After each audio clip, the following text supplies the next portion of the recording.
He finds tribal treasure, but leaves it. Years later, they save his dying son. Hello everyone. Before we begin today's story, I have a small favor to ask.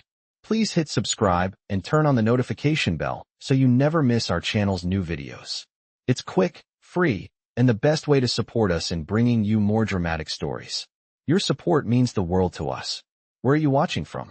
Drop your city or country in the comments below. Thank you very much. Now let's begin. The sun was setting over the rugged mountains of the American West, casting long shadows across the dry, cracked earth. The wind carried the scent of sagebrush, and the sound of distant hooves echoed across the vast expanse. Out here, in the harsh beauty of the land, lived a man named Thomas. Thomas had always been a man of simplicity, a rancher who lived alone in a small cabin on the outskirts of the valley.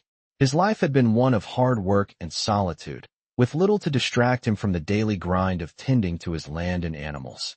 He had no family left, not since the tragic fire that had claimed the lives of his wife and son years ago. He had never fully recovered from that loss, and he found solace in the quiet of the mountains. But one day, everything changed.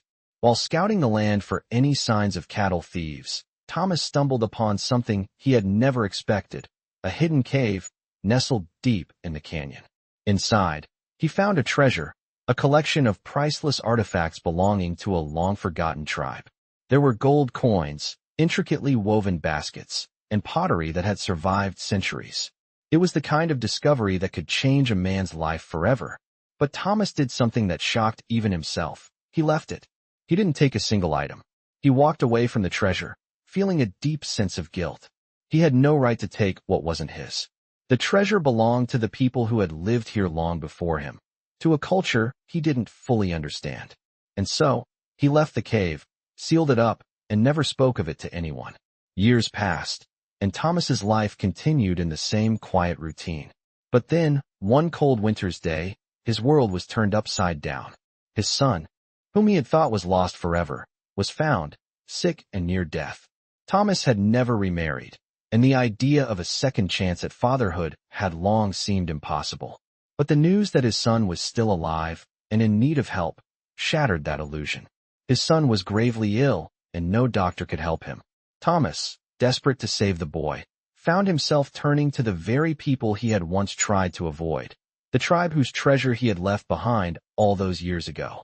Little did he know, the tribe would return the favor. The people he had once helped, even if unknowingly, were now the ones who would save his dying son. As the days grew colder, Thomas's heart grew heavier with worry for his son. The boy's condition had worsened, and each morning, Thomas could see the life slowly fading from his son's eyes. He tried everything, from herbal remedies to what little medical knowledge he had, but nothing worked. His son's fever burned with a ferocity that no father should have to witness.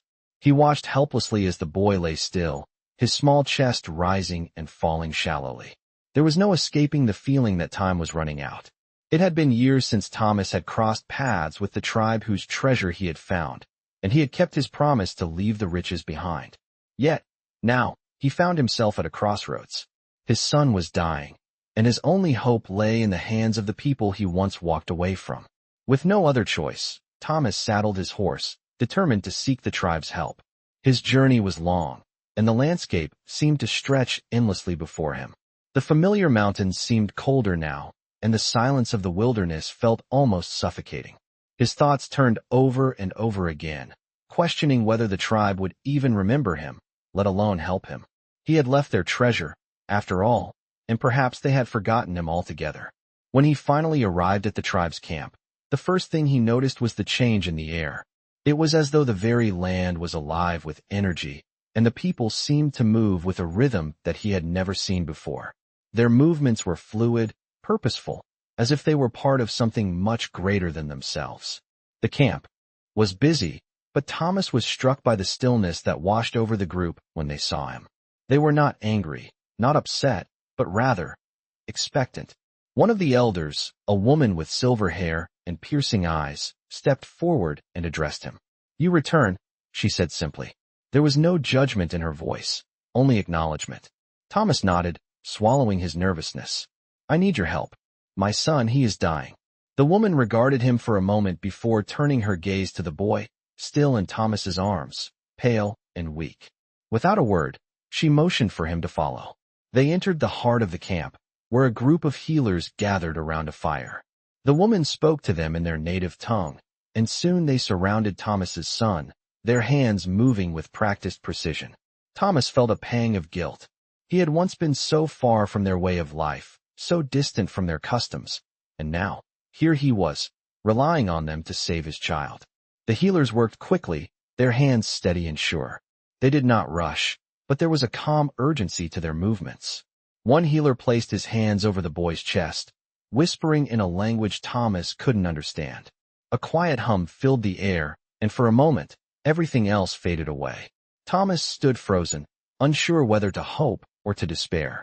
The tribe's magic was something he had heard of in stories, but now, in the presence of the healers, he couldn't help but wonder if there was something real to their ancient ways. Slowly, after what seemed like an eternity, the healer lifted his hands. The boy's breathing had steadied, his face no longer as pale, and his eyes, though still heavy with sleep, flickered open. "He will live," the healer said. "He is not yet healed, but his strength will return. You must let him rest, and when he wakes, he will be whole again." Relief washed over Thomas like a flood. He could hardly believe it. His son, the boy who had been slipping away from him, was going to survive. But even as Thomas felt the weight lift from his shoulders, he knew this was just the beginning. He had come to the tribe for help, but in doing so, he had unknowingly accepted the consequences of his past actions. He had left their treasure, but it was their kindness that had returned to save him when he needed it most. For the first time in years, Thomas allowed himself to feel hope again. He stood there, watching as the healers worked with his son, realizing that he had not just saved a life. He had been given a second chance, and he would not waste it. The days passed slowly as Thomas stayed at the tribe's camp, watching over his son who slept peacefully, his condition steadily improving. The healers told him that his son's strength would return, but for now, the boy needed rest and care. Each day, Thomas felt a sense of gratitude and awe for the people who had saved his son. The tribe's wisdom and healing practices were unlike anything he had ever experienced, and the more time he spent with them, the more he began to realize just how much he had missed by turning away from them years ago. He had been so focused on survival, on living alone and holding on to his past mistakes, that he had forgotten the value of community, of sharing, of living with others. As his son grew stronger, Thomas knew he could not remain an outsider forever. He had been given a second chance, and he needed to honor it. One evening, as the firelight danced across the faces of the tribe's elders, Thomas found himself alone with the elder woman who had first spoken to him upon his arrival. Her eyes were wise, filled with the kind of knowledge that only time could bestow. She watched him carefully, her gaze steady. "You have come to us, not just for your son's life," she said, her voice soft but firm. "You have come because you are lost, Thomas. You have spent too many years walking alone." The words hit him hard. He had always thought of himself as strong, as someone who could handle anything life threw at him. But here, among the tribe, he saw that his strength was not just in his ability to survive alone. It was in his ability to connect, to build relationships, to be part of something greater than himself. "I have made mistakes," Thomas said, his voice thick with emotion. "I left your treasure. I walked away from this land and your people. I thought I could do it all on my own, but now I see that I have been wrong." The elder nodded slowly, her expression not one of judgment, but of understanding. "We know," she said, "but you are not the first to make such a choice. Many have walked the same path, but not all have returned. You have returned, Thomas. That is what matters now." Thomas looked down at the fire, the flames flickering and shifting in the night. He thought about the treasure he had left behind, the riches that had once seemed so important to him. But now it felt like nothing. The true treasure, he realized, was not in gold or jewels, but in the lives of the people around him, in the kindness and support they gave him when he was at his lowest. It was in the love and care that his son had received from these strangers, these people who had no reason to help him, but who had chosen to do so anyway. "What should I do now?" Thomas asked, his voice barely above a whisper. The elder placed a hand on his shoulder, her touch warm and reassuring. "You will stay with us, Thomas. You will learn. You will become part of our people. We have much to teach you, and you have much to offer." The words were a comfort, but also a challenge. To be part of their community, to truly belong, would require more than just gratitude. It would require him to change, to let go of the past, and embrace a new way of life. And yet, as he looked at the faces of the tribe, the people who had saved his son, he felt a sense of belonging that he had not known in years. It was not easy, this choice to stay. He still felt the weight of his past, the guilt of having left the treasure, and the fear of truly letting go of the life he had known. But as the moon rose high above the camp, Thomas made a silent promise to himself. He would not let this second chance slip away. He would build a new life here, with the tribe that had saved his son. And in doing so, he would find a new kind of treasure, a treasure that could not be measured in gold, but in the bonds of family and community. Thomas had been living with the tribe for several months now. His son had fully recovered, and Thomas found himself slowly becoming a part of the community. The bond between him and the tribe deepened each day as he learned their ways, how they hunted, how they cared for the land, and how they communicated with the natural world. Yet, something lingered in his heart. It was the treasure, the one he had left behind all those years ago. Every time he walked past the cave where he had discovered it, he felt a pull, a reminder of the riches he had walked away from. It wasn't the gold or the jewels that tempted him. It was the question of what his life might have been had he taken that treasure and used it. Would he have been happy? Would he have found peace? Would he have been able to buy back the years he had lost? But as he spent more time with the tribe, Thomas realized something. The life he had now, the life with the tribe, was worth far more than any treasure could offer. The tribe had given him a family, a sense of belonging, and a future he had long thought impossible. But even as he found his place among them, there was still a shadow that followed him. The story of the treasure had not been forgotten. Word of the treasure had spread, and soon, people from all over were beginning to ask questions. Some came seeking the riches. Others came to challenge Thomas, demanding he give them what he had found. One day, as Thomas was walking through the camp, he was approached by a man he didn't recognize. The man was tall and imposing, his face marked with the signs of someone who had lived a hard life. He looked at Thomas with cold, calculating eyes. "You found something, didn't you?" the man asked, his voice low and menacing. Thomas tensed. He knew what the man was referring to. "I found nothing that belongs to me," Thomas replied, keeping his voice steady. "It belongs to the land and the people." The man didn't seem convinced. "Then why are you here?" he asked, his tone accusatory. "Why are you living among them, taking what isn't yours?" Thomas stood his ground, feeling the weight of the man's gaze. "I am here because I belong here," he said firmly. "And the treasure I found is not mine to take. It is not something that can be owned." The man's eyes narrowed, and Thomas could see the anger rising in him. "You can say whatever you want," the man spat. "But I know what you have, and I know you're hiding it. You'll regret not giving it to me." With that, the man turned and walked away, leaving Thomas standing there, his heart racing. Thomas had learned the hard way that people like this man wouldn't stop until they got what they wanted. And he feared for the tribe, for the people who had welcomed him into their fold. He knew that he couldn't keep the treasure hidden forever. So, he made a decision. The next morning, as the first light of dawn touched the horizon, Thomas set out alone, leaving a note behind for the tribe. He would return the treasure, not for the riches, but to protect them. He knew that the longer he held on to it, the more danger it would bring to the people he had come to love. As he made his way to the cave, the path felt different. It wasn't just a journey back to a place he had left behind. It was a journey toward closure, toward putting the past to rest. When he reached the cave, Thomas looked at the treasure one last time. The gold and jewels sparkled in the dim light, but it no longer held the same allure it once had. He carefully wrapped it in cloth and sealed it in a leather pouch, preparing to return it to the earth where it belonged.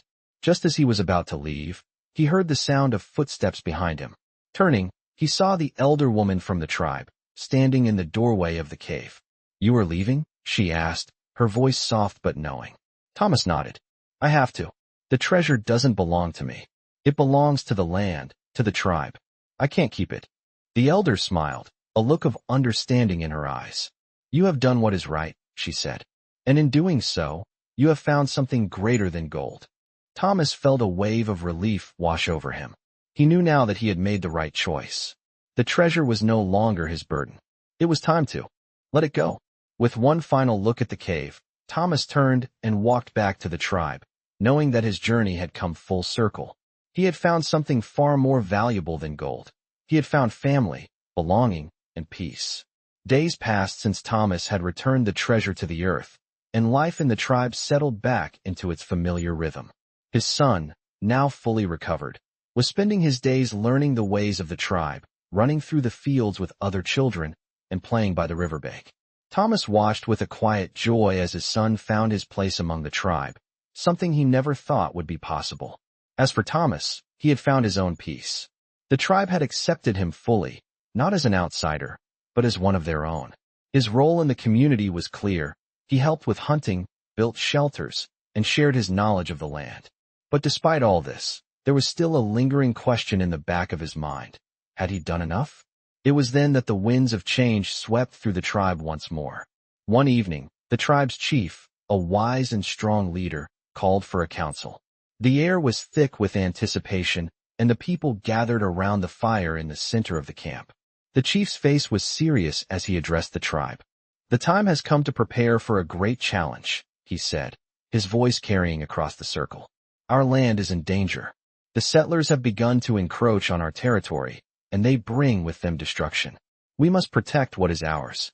Thomas felt a cold knot form in his stomach. The settlers had always been a threat, but he had hoped that peace could last. He had seen firsthand what settlers could do when they took what they wanted. The tribe's connection to the land was deep, and losing it would be more than just a physical loss. It would be the loss of their identity. The chief turned to Thomas, his eyes searching. "You have walked both worlds," he said, his tone serious. "You know the settlers. You know how they think. You must help us prepare. You will be our guide." Thomas hesitated. He had spent so many years avoiding conflict, running from his past mistakes. But the tribe had given him a new life, a chance to redeem himself. How could he refuse? "I will help," he said quietly, his voice steady. Over the next several days, Thomas worked closely with the tribe, sharing his knowledge of the settlers' ways. He taught them how to track their movements, how to hide their camps, and how to protect their land from encroachment. The tribe listened intently, absorbing every detail. As the preparations continued, Thomas could feel the weight of responsibility pressing down on him. This was not just a fight for survival. It was a fight for their future, and it would take everything he had to ensure they would prevail. On the day the settlers finally arrived, the tribe was ready. Thomas stood at the edge of the camp, his heart pounding in his chest. He had faced danger before, but this felt different. This was not just about him. It was about everyone he had come to love and respect. The settlers arrived in force, their wagons rolling across the land, their horses kicking up dust as they approached. But the tribe was not afraid. They had prepared for this moment, and they were ready. The battle that followed was one of strategy and endurance. The tribe used their knowledge of the land to their advantage, setting traps and ambushes that caught the settlers off guard. Thomas led the charge, guiding the warriors as they moved through the terrain with precision. He could feel the adrenaline coursing through his veins, but there was also a deep sense of calm. This was the moment he had been waiting for. As the sun began to set, the settlers realized they were not going to win this fight. They had underestimated the tribe, and now they were paying the price. The settlers began to retreat, their morale shattered. The tribe had defended their land, and Thomas had played a key role in their victory. That night, as the fires burned brightly in the camp, Thomas sat by the fire, his heart still racing from the battle. He looked around at the faces of the tribe, his family now, and he knew that this was his place. He had found redemption, not in gold or treasure, but in the people he had come to love. The tribe had given him a second chance, and now, together, they had secured their future. Thomas knew that his journey wasn't over. There would always be challenges, always be threats to face. But for the first time in years, he felt a sense of peace. He was no longer running from his past. He was living his future, and he was proud of what he had become. Months passed since the tribe's victory over the settlers, and peace had settled once more over the land. The tribe continued to thrive, their bond with the land stronger than ever, and Thomas found himself fully integrated into their way of life. He no longer felt like an outsider. His role as a protector and guide had grown, and his son had blossomed into a young boy full of life and promise. Every day, Thomas woke with a sense of purpose, something he hadn't felt in years. He had traded the solitude of his past for the warmth of a community that had become his family. Yet, despite the tranquility, there was a part of him that could not forget the past, the choices he had made and the treasure he had left behind. It wasn't the gold or the jewels that weighed on him now, but the realization that he had once valued something fleeting over the lasting bonds of family and connection. The guilt still lingered, but he knew that what he had now was far more precious than any treasure he had ever imagined. One evening, as Thomas and his son sat outside the village, watching the sun dip below the horizon, an unexpected visitor arrived. It was a lone rider, weary from travel, his horse slow with exhaustion. Thomas rose to meet him, his instincts alert. The rider approached cautiously, his face obscured by the shadow of his hood. "I seek the one who knows of the treasure," the rider said, his voice low and urgent. Thomas felt a chill run down his spine. The treasure. After all these years, the past had found him again. "I know nothing of it," Thomas replied, his voice steady, but his heart racing. The rider hesitated, his eyes scanning Thomas carefully. "I was told you were the one who found it. The treasure that belongs to the people. The one that was left behind." Thomas stiffened. He had hoped that the story of the treasure would fade into myth, but now it seemed that it was still very much alive. "That treasure is not mine," Thomas said firmly. "It belongs to the land and the tribe. I left it where it belonged." The rider looked at him for a long moment, his gaze piercing. "I do not seek it for myself," the rider said, "but for the people who lost it. I am not the only one searching. Others will come, and they will not be as merciful as you were." The weight of the rider's words hung heavily in the air. Thomas knew that he couldn't hide from the past forever, but he had also learned something in the years he had spent with the tribe. His family, his community, and the land they lived on were far more valuable than any treasure. The rider, sensing Thomas's resolve, nodded slowly. "Then, I will tell them that you will not return what was taken," he said, his voice heavy with disappointment. "But the land will not forget, nor will the people." With that, the rider turned and left, his figure disappearing into the night. Thomas stood there, his mind racing. He had made his peace with the tribe, with the land, and with the choices he had made. But now, the past was knocking at his door once more, and with it, the uncertainty of what would come next. The following days were filled with tension. Thomas knew that the tribe would soon face new challenges. The rider's warning echoed in his mind, and he feared that the peace they had fought so hard to protect might be threatened again. But even as the shadows of the past loomed large, Thomas was not the man he once was. He had learned to stand with the tribe, to fight for what mattered, and to protect the ones he loved. The treasure, whatever it was, no longer held any power over him. His strength was no longer in the wealth he had walked away from, but in the people who had accepted him, flaws and all.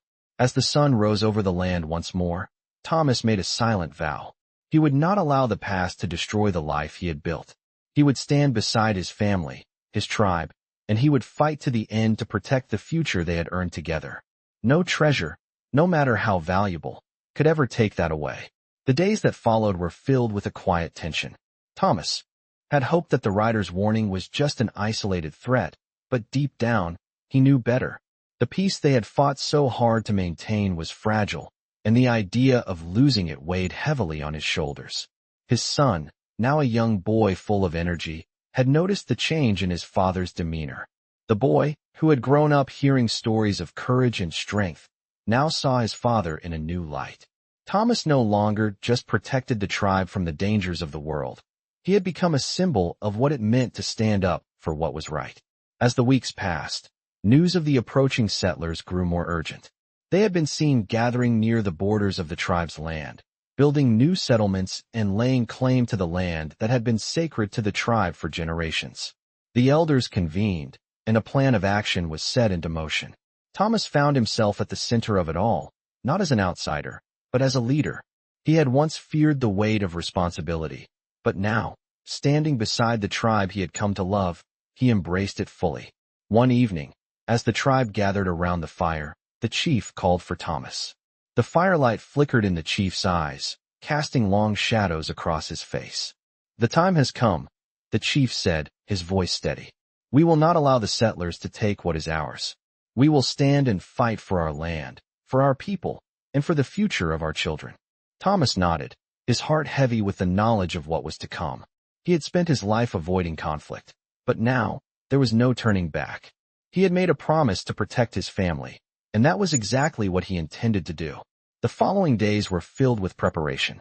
The tribe moved swiftly, fortifying their camp and preparing for what they knew would be a difficult battle. Thomas led the warriors, teaching them the strategies he had learned during his time with the settlers. He knew their ways, their tactics, and he would use that knowledge to help the tribe. As the day of the confrontation drew near, Thomas spent more time with his son, preparing him for what was to come. He knew the boy was too young to fully understand the gravity of the situation, but he wanted to make sure that he knew the importance of standing up for what was right. "You have the strength inside you," Thomas told him one evening as they sat by the fire. "Strength to protect, to stand tall, and to fight for those you love. Never forget that." The boy nodded, his eyes full of determination. He was ready, just as his father was. The night before the battle, Thomas stood alone at the edge of the camp, looking out over the land that had become his home. The wind whispered through the trees, carrying with it the scent of sagebrush and the promise of what was to come. He had no illusions about the difficulty of the fight ahead. The settlers were many, and they were determined to take what they wanted. But he also knew that the tribe had something they could never take: their spirit, their unity, and their determination to protect their land. The next morning, as the sun rose over the horizon, the tribe was ready. They stood together, warriors and families alike, their eyes filled with resolve. The settlers approached, their numbers overwhelming, but the tribe stood firm. The battle that ensued was fierce, but it was also a testament to the strength of the tribe and their determination to protect what was theirs. Thomas fought beside them, his heart pounding with the knowledge that this was the moment he had been preparing for. The fight lasted for hours, and it seemed as though the land itself was alive with the struggle. The tribe used every advantage they had: knowledge of the land, their unity, and their resolve. Slowly but surely, the settlers began to retreat, their morale shattered. They had underestimated the tribe, and now they were paying the price. As the dust settled and the last of the settlers retreated, Thomas stood amidst his people, breathing heavily, but victorious. The land had been defended. The tribe had won. In the days that followed, the tribe celebrated their victory, but Thomas knew that the true victory was not just in the battle they had won. It was in the strength they had shown, in the unity they had built, and in the promise they had made to each other. He had found something far greater than any treasure, and now, standing among the people he had come to love, he knew that he had found his true home. In the weeks that followed their hard-won victory, the tribe settled into a new routine, their sense of peace slowly returning to the land they had fought to protect. Thomas, having fully embraced his place among them, worked alongside the people he had once feared and misunderstood. He had come to understand their ways, how they lived with the land, respected nature, and held their culture close. He no longer felt like an outsider. But deep down, he knew there was something still unfinished. He had been given a new life, a second chance, but there were still questions lingering in his mind about the future. What would happen if the settlers came back? Would they be ready? Would they be able to hold on to everything they had fought for? The fear of the unknown still haunted him. One evening, as the sun dipped below the horizon, painting the sky with shades of orange and red, Thomas stood at the edge of the camp, watching the flames of the fire dance in the wind. He wasn't alone. The tribe's chief had joined him, standing silently by his side. The elder's weathered face was calm, but there was a depth to his eyes that spoke of years of wisdom and experience. "You're worried," the chief said, his voice low but steady. Thomas didn't need to say anything. The chief already knew. "The settlers will come again," Thomas said quietly. "They will want what they have always wanted: land, power, control." The chief nodded. "We have fought them before, and we will fight them again if we must. But you are right to worry. The world is changing, and we must be ready for what is to come." Thomas turned to look at the chief. "How can we be ready? We have fought for this land, but we can't keep fighting forever." The chief smiled, a slight, knowing grin that softened the lines of his face. "We do not fight with strength alone. We fight with our hearts, our minds, and our unity. That is what makes us strong." Thomas felt a weight lift from his shoulders, though the uncertainty still lingered in the air. The chief's words had given him a sense of purpose, something deeper than just preparing for another battle. It was about more than surviving. It was about protecting what mattered most. As days passed, Thomas and the tribe worked together to strengthen their defenses, not just for war, but for the future. They planted more crops, repaired their shelters, and taught their children the ways of the land. Thomas spent more time with his son, passing on everything he had learned about living in harmony with nature. His son had grown strong, his once frail body now full of life and energy. Every day, the boy learned new things: how to track animals, how to navigate the land, and how to live with respect for the earth. As they sat together one evening, Thomas looked at his son with pride. "You're becoming a man," he said, his voice full of emotion. "A strong man. One who will protect this land, just as we have." The boy smiled, a sense of determination in his eyes. "I will protect it, father, just like you did." The bond between them had deepened, and Thomas knew that his son would carry the lessons of the tribe with him always. But it wasn't just the tribe's traditions that would live on. It was the spirit of unity, of love for the land, that would continue through generations. One morning, just as the sun began to rise, the tribe's scouts returned with news. The settlers were on the move again, this time in greater numbers. They had brought more weapons, more men, and they were coming for the land. The time had come. The tribe gathered once again, their faces filled with resolve. This time, however, it wasn't just about fighting for survival. It was about standing for what was right, for what they believed in. Thomas stood with them, his son by his side, ready to defend the life they had built. As the tribe prepared to face the settlers once more, Thomas knew that they had something the settlers would never have: unity. They would not back down, not this time. This was their land, their home, and they would fight for it with everything they had. And no matter what happened, Thomas had no regrets. He had found a family, a purpose, and a new life, one that was worth protecting at any cost. The day of the battle arrived, and the air was thick with tension. The tribe had fortified their position, preparing for the settlers who were coming once again to take what was not theirs. Thomas stood at the edge of the camp, looking out over the land he had fought so hard to protect.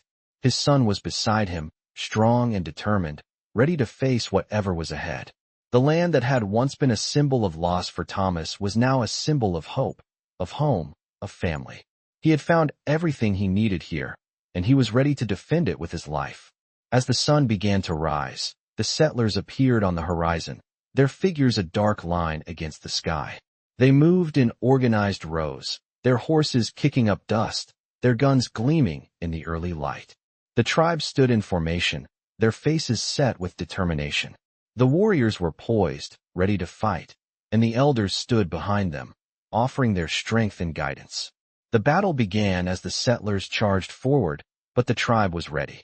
The warriors used the terrain to their advantage, moving swiftly through the trees and using the rocks for cover. The settlers, unprepared for the tribe's knowledge of the land, found themselves outmaneuvered at every turn. Thomas fought alongside the tribe, his heart pounding with the intensity of the battle. His son, though young, stood strong by his side, helping wherever he could. Thomas could see the determination in the boy's eyes, the same fire that had been in his own heart all those years ago when he first decided to make his stand. As the battle raged on, Thomas realized that this fight was not just about defending their land. It was about something much greater.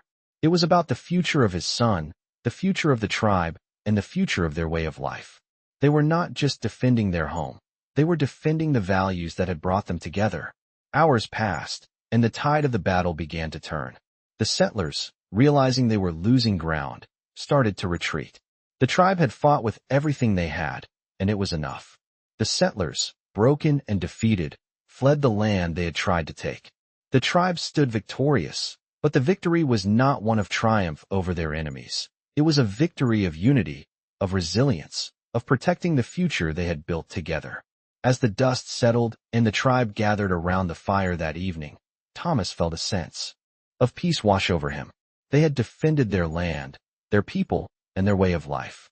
And in doing so, they had ensured that the future would be brighter, not just for him, but for his son and for the generations to come. His son, now standing beside him, was a living reminder of that future.